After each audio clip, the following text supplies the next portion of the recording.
324 Sebuah permainan bertahan hidup dengan hadiah uang 45,6 miliar won untuk siapapun yang bisa bertahan sampai di babak terakhir. Terdapat 456 pemain yang datang dari berbagai daerah di Korea dan masing-masing memiliki hutang yang cukup banyak.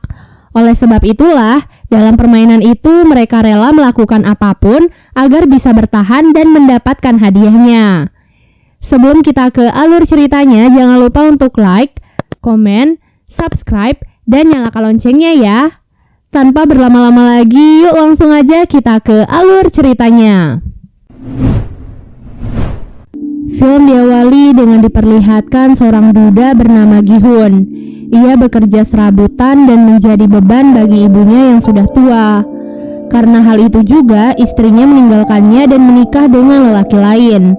Bahkan hak asuh untuk putri semata wayang mereka juga jatuh kepada sang istri yang sekarang hidup bahagia bersama keluarga barunya. Dengan semua kesialan dalam hidupnya, Gi-hun mencoba menjadi ayah yang baik di hari ulang tahun putrinya. Ia nekat mengambil uang ibunya untuk dilipat gandakan dalam sebuah perjudian. Beruntungnya ia berhasil memenangkan perjudian itu dan mendapatkan uang yang cukup banyak.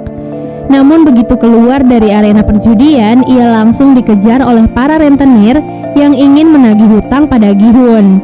Melihat segerombolan rentenir itu, Gi-hun pun segera kabur untuk menyelamatkan uang-uangnya. Namun sayangnya ia tetap tertangkap.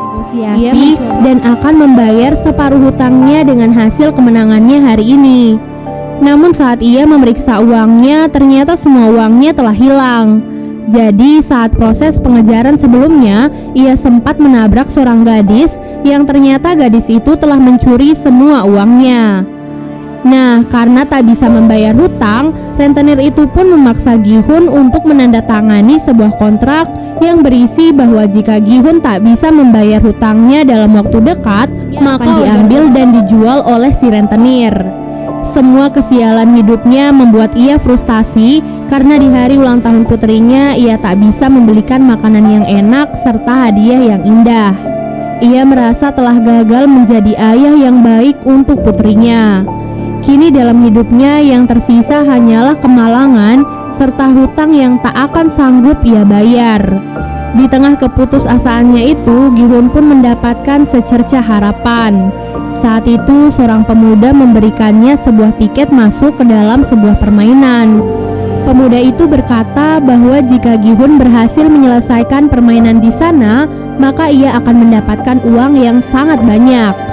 Mendengar hal itu, Gi-hun pun langsung tertarik dan mengikuti apa kata pemuda. Singkat cerita, Gi-hun dan orang-orang lain yang bernasib sama sepertinya dibawa menggunakan sebuah mobil. Mereka pun dibius untuk menjaga kerahasiaan tempat permainan tersebut. Selain itu, semua HP dan barang bawaan mereka juga disita dan akan dikembalikan nanti saat mereka pulang. Terdapat 456 peserta yang dikumpulkan di dalam sebuah ruangan besar. Tempat permainan itu dikelola oleh seseorang misterius bertopeng hitam dengan anak-anak buahnya yang menggunakan pakaian serba merah. Mereka sangat merahasiakan semuanya, bahkan identitas mereka tak boleh diketahui oleh siapapun. Di sana Gi-hun bertemu dengan beberapa peserta lain. Di antaranya adalah Sang-woo, teman masa kecil Gi-hun, Il-nam, kakek-kakek yang penyakit, pekerja asing bernama Ali, seorang gangster bernama Dok-soo, seorang wanita bernama Miryong, dan gadis asal Korea Utara bernama Sebyok. Nah, Sebyok adalah gadis yang sebelumnya mencuri semua uang Gi-hun. Jadi saat melihatnya, Gi-hun pun menjadi sangat marah. Namun belum sempat membalaskan dendamnya, para panitia pun datang ke ruangan mereka. Kemudian panitia menjelaskan bahwa selama di sana mereka akan memainkan 6 permainan. Adapun beberapa aturan yang harus disetujui oleh para pemain sebelum memulai permainan, di mana pemain tidak boleh berhenti di tengah permainan. Lalu pemain yang menolak bermain akan langsung dieliminasi. Dan yang terakhir, permainan akan dihentikan jika mayoritas dari peserta menyetujuinya. Setelah menyetujui semua persyaratan itu, para peserta pun diarahkan ke ruangan berbeda untuk memulai permainan yang pertama. Permainan pertama yang akan mereka mainkan adalah lampu merah, lampu hijau. Terdapat sebuah ruangan yang akan bertugas sebagai penjaga. Nah, saat sang robot berkata lampu hijau, para pemain diperbolehkan untuk bergerak secepat mungkin agar mereka bisa segera sampai di garis finish sebelum waktunya habis. Namun, saat robot itu berkata lampu merah, maka para pemain tidak boleh bergerak sama sekali. Karena jika ketahuan oleh si robot, maka mereka akan langsung dieliminasi. Terdengar cukup simpel ya, namun kenyataan yang sebenarnya jauh lebih mengerikan. Bagaimana tidak, maksud dieliminasi dari permainan bukan hanya sekedar dikeluarkan, tapi ditembak hingga tewas. Peluru datang dari berbagai sudut. Semuanya telah diatur agar langsung menembak siapapun yang bergerak selama lampu merah. Karena hal itu, para peserta pun terkejut dan mulai berhamburan di arena permainan. Sayangnya tindakan itu bukannya membantu mereka, melainkan membuat mereka semua mati sia-sia. Gi-hun dan beberapa pemain yang masih tersisa terpaksa harus terus menyelesaikan permainan meskipun mereka harus melihat ratusan mayat yang tergeletak tak terurus di sekitar mereka. Mereka harus tetap berkonsentrasi agar bisa segera sampai di garis finish dengan aman dan tidak kehabisan waktu. Mereka yang sudah melewati garis finish sebelum waktu habis akan dinyatakan lolos dari permainan pertama dan berhak melaju ke permainan selanjutnya. Gi-hun yang sebelumnya tertinggal mencoba untuk berlari sekencang mungkin di detik-detik terakhirnya. Namun sayangnya ia malah terpeleset dan hampir jatuh. Beruntungnya Ali yang berada di belakang Gi-hun berhasil menarik bajunya sehingga ia bisa bertahan dan akhirnya lolos dari permainan pertama. Sedangkan mereka yang masih tersisa karena kehabisan waktu langsung dinyatakan kalah dan ditembaki satu persatu. Setelah menyelesaikan permainan pertama, para peserta pun kembali dikumpulkan di kamar mereka. Dari 456 peserta, kini hanya tersisa 201 peserta saja. Para peserta yang masih tersisa sangat ketakutan karena apa yang terjadi di permainan pertama. Alhasil, mereka pun sepakat untuk menyudahi semua itu dengan melakukan voting. Sebelum melakukan voting, panitia mengingatkan kepada mereka bahwa kini hadiah yang terkumpul sudah mencapai lebih dari 25 miliar. Hal itu diakumulasikan dengan jumlah para peserta yang telah gugur. Dan jika mereka memilih untuk berhenti dari permainan ini, maka mereka akan dipulangkan tanpa membawa uang sepeser pun. Hal itu tentu membuat mereka semua menjadi goyah. Namun pada akhirnya dengan selisih 1 suara saja, mereka pun sepakat untuk menyudahi permainan tersebut.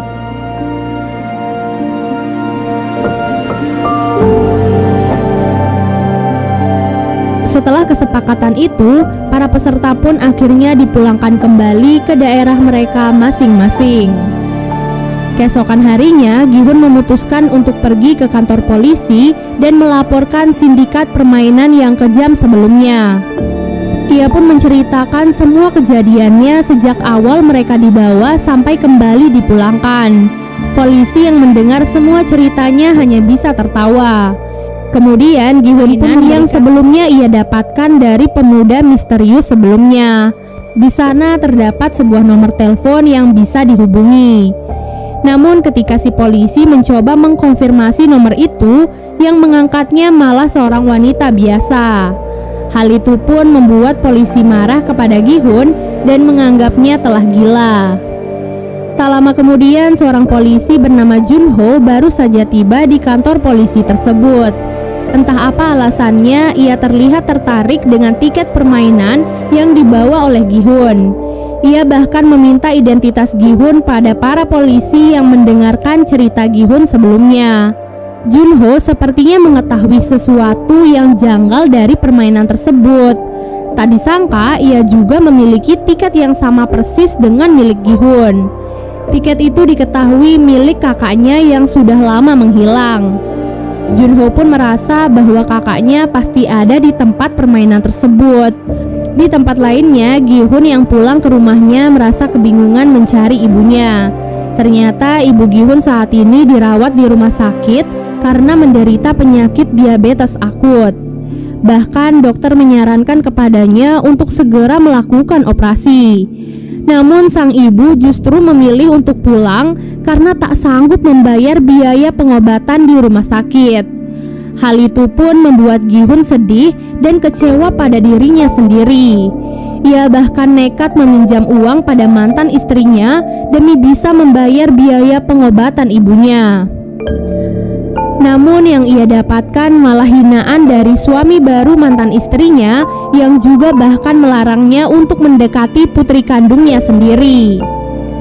Hal itu pun tentu membuat Gi-hun marah dan langsung menghajar lelaki tersebut. Kini Gi-hun pun sadar bahwa apa yang dikatakan panitia adanya. Dunia luar jauh lebih kejam dari apa yang terjadi di dalam sana. Mereka akan tetap dikejar hutang dan mati di tangan rentenir. Semua kenyataan pahit dunia pun membuat Gi-hun dan yang lainnya tertarik untuk masuk lagi ke dalam arena permainan. Pada malam harinya mereka semua pun berkumpul dan dijemput seperti saat pertama kali ikut serta. Namun kini yang berbeda adalah mereka bisa lebih mempersiapkan diri karena sudah tahu apa yang akan terjadi di dalamnya. Dari arah lain, Junho ternyata juga ikut menyusup ke dalam mobil. Kali ini ia bertekad untuk bisa masuk ke dalam arena permainan agar bisa menemukan kakaknya yang hilang. Ia pun menghajar seorang panitia dan mengambil kostumnya agar ia bisa menyamar tanpa diketahui oleh siapapun.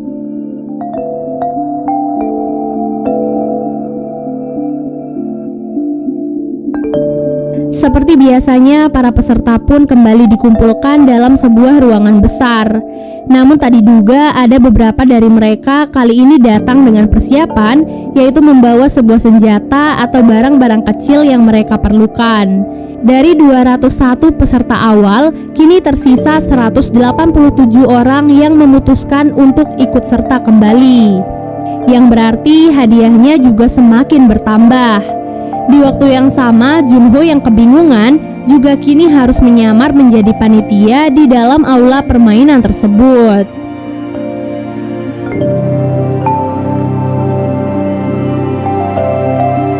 Pada malam harinya, Sebyok yang membawa pisau kecil pergi ke toilet dan mencoba menyusup lewat ventilasi. Dengan bantuan Miryong, ia pun berhasil masuk ke dalam ventilasi dan melihat apa yang terjadi di ruangan lainnya. Di sana ia melihat bahwa para panitia sedang membuat gulali berskala besar. Namun ia tak tahu apa yang akan dilakukan dengan semua gula tersebut.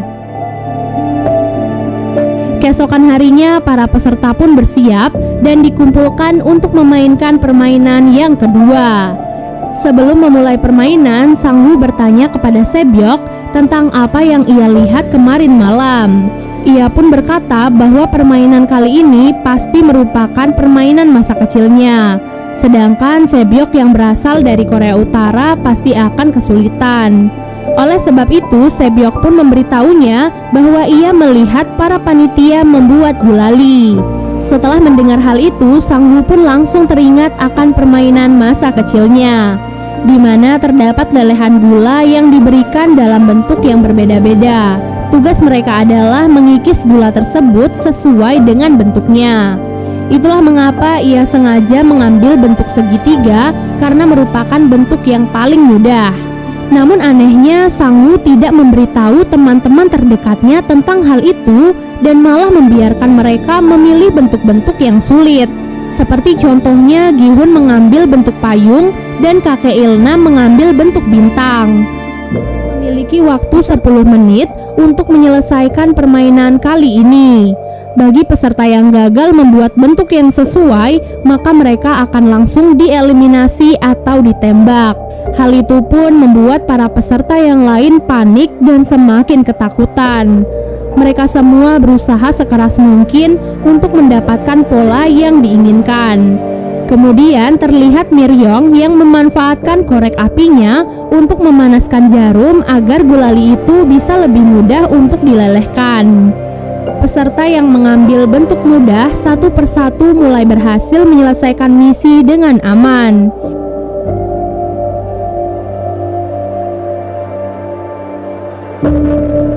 Namun yang menjadi masalah adalah para peserta yang mengambil bentuk-bentuk yang sulit. Ditambah mereka juga dikejar oleh waktu yang semakin berkurang. Dalam proses permainan itu, Junho pun mulai dicurigai oleh panitia lain karena ia terlihat kebingungan dan seperti tidak mengetahui tugasnya di sana. Di menit-menit terakhir, Gi-hun pun mendapatkan ide cemerlang agar ia bisa menyelesaikan misi dengan cepat. Saat itu, ia melihat bahwa gulali mereka telah memiliki polanya. Jadi yang harus mereka lakukan adalah menjilati gulali itu sampai bisa dipisahkan dari polanya tersebut. Hal itu adalah cara tercepat yang bisa mereka lakukan saat ini jika ingin selamat. Para peserta yang melihat Gi-hun pun langsung mengikuti triknya. Tak disangka hal itu pun sangat membantu mereka sehingga beberapa peserta termasuk Gi-hun dan kakek Ilnam berhasil menyelesaikan misi dengan aman. Namun ada seorang peserta yang gagal mencoba melawan seorang panitia. Oleh sebab itu, panitia yang lain pun langsung menembak peserta yang lain agar mereka tidak memiliki kesempatan untuk melawan. Peserta itu pun menodongkan pistol ke arah panitia tersebut dan memintanya untuk melepaskan topeng. Namun begitu ia melepaskan topengnya, ia pun langsung ditembak oleh penyelenggara permainan. Jadi semua panitia di sana telah memiliki perjanjian bahwa mereka dilarang membuka topeng atau identitas mereka di dalam aula permainan, kecuali saat mereka berada di dalam kamar dan sendirian. Semua itu dilakukan kerahasiaan dari permainan tersebut. Dan part 1 pun akhirnya selesai. Siapa ya kira-kira dalang dari permainan ini? Dan apa ya kira-kira yang akan terjadi selanjutnya pada Gi-hun dan yang lainnya?